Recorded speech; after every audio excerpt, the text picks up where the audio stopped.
Beauty can sometimes be disturbing.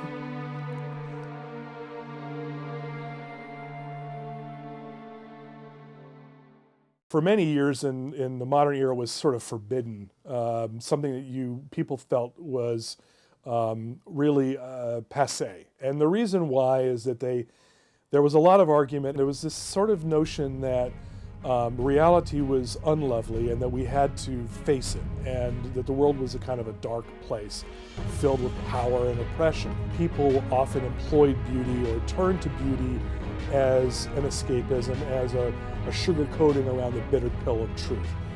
So for certain kinds of social justice critics, beauty was a distraction from justice. And there are people who don't get it. When I was working in the prison, I wanted to do raku fire with men.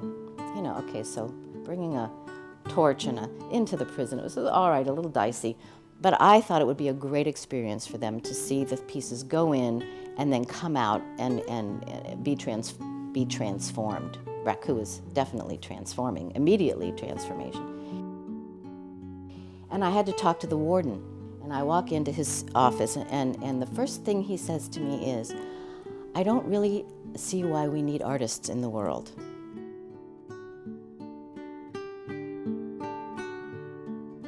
And I looked around and I thought, oh God, I have to find something in here that was made by an artist so I can say, well, and there was nothing.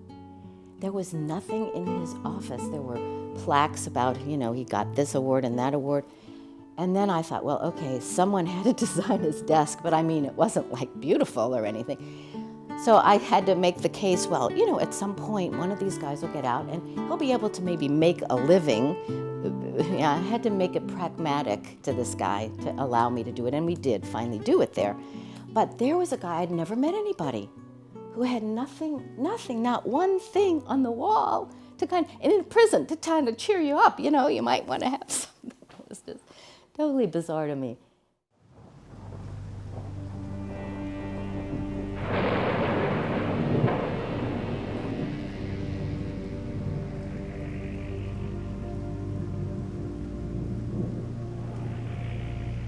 People like Plato, Aristotle, Aquinas, Kant have attempted to connect beauty with the good. I see no connection. Stalin, Joseph Stalin in the Soviet Union was a big collector of art. So there doesn't seem to be any connection between beauty and the good, beauty and morality, though people often try to bring them together. It doesn't make you good. It opens you up to the possibility of goodness. And you make a choice. Beauty does not make you a better person.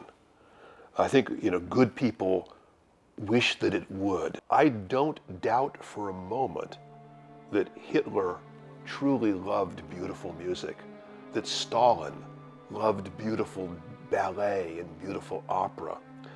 It didn't, in these cases, make them, you know, better people. In fact, Nero's dying words, and this is the dying words of one of the most evil rulers in the history of humanity, were, "What an artist dies in me." How do I feel when I go into a museum and I see a Degas? I see a beautiful Degas sculpture, painting, ballerinas, figures. And then I also remember that Degas in France at the time of the Dreyfus trial was a rabid anti-Semite and broke relationships with his teacher Pissarro because Pissarro was Jewish and actually was a hateful person. Does that diminish the Degas? Does that reduce the painting to being pretty, colorful, but not beautiful? Years ago, I showed some students a very attractive watercolor of a Bavarian building. And they analyzed its form, its shapes, and its moves. And I asked them how they felt that the artist was Adolf Hitler. Would they look at the same image the same way? This is a different kind of aesthetic. This is questioning when we know about the artist or you know about the writer Ezra Pound, Emily Dickinson? Does that change how we appreciate their art? And from the tradition that I'm speaking from right now, yes. That actually intent, life, character counts. Plato said, we are all pregnant with ourselves, and during our lives, we give birth to ourselves. So the moral question, from the perspective of beauty, is what kind of person do I want to be? What kind of life do I want to live? And at the end of my life, as I look back, what do I want to be grateful for? That is the influence that beauty can have on moral living. The experience of beauty is an experience of reciprocity. It's an experience of mutuality.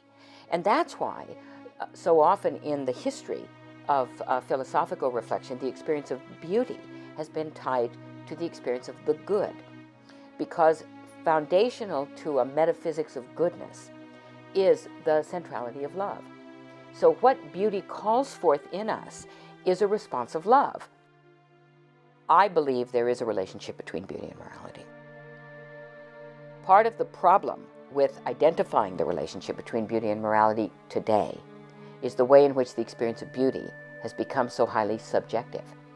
I say this painting is beautiful. It's easy to say, oh, well then if morality is identified with beauty, then I get to say that this action is morally good. I don't have to ask anybody else. I don't have to refer to anything else. I make the judgment, this is good for me, this is true for me, therefore I can go ahead and do it. If we reduce beauty to a purely subjective experience, then the worst possible thing we can do to beauty is tie it to morality.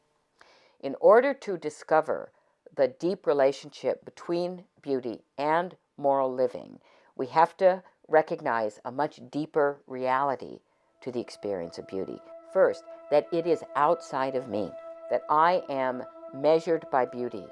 I do not measure beauty. That I am invited to participate in beauty. I do not create beauty.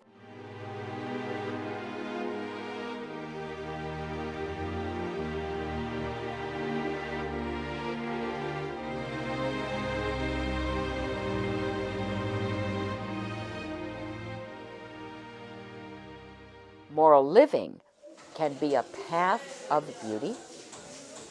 Moral actions can be beautiful in that they are awe-inspiring, in that they stop people short. An act of kindness where it has not been required or even expected can stop us short. The Jewish scribal arts and the Jewish art of studying are hand in hand. The scribe writes out each letter beautifully. The scribe is very aware that the scribe is making beautiful letters which may be rolled up and not seen or may be displayed, but they're going to be used in life.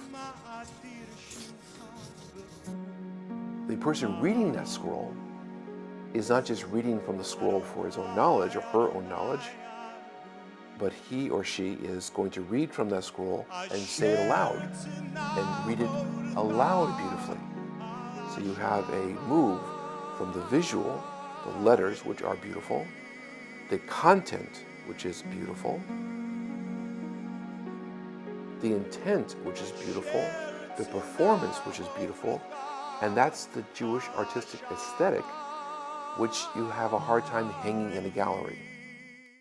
Our lives are narratives that we write by the choices that we make. And so, to the architecture of hope, beauty is a part of the hope that draws you on. Seeing anew, seeing with new eyes, acting differently, to do again what I failed to do yesterday, but today to try to do it well, to do it better, to do it more beautifully.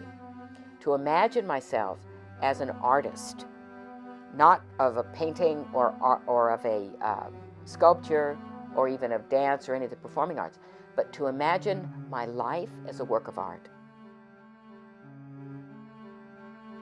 To imagine myself as the artist who every day is called to bring forth works of goodness, to bring to birth beauty in the way that I act in the world, and to change every situation and make it more beautiful than I encountered it. That, I think, is the goal of moral living.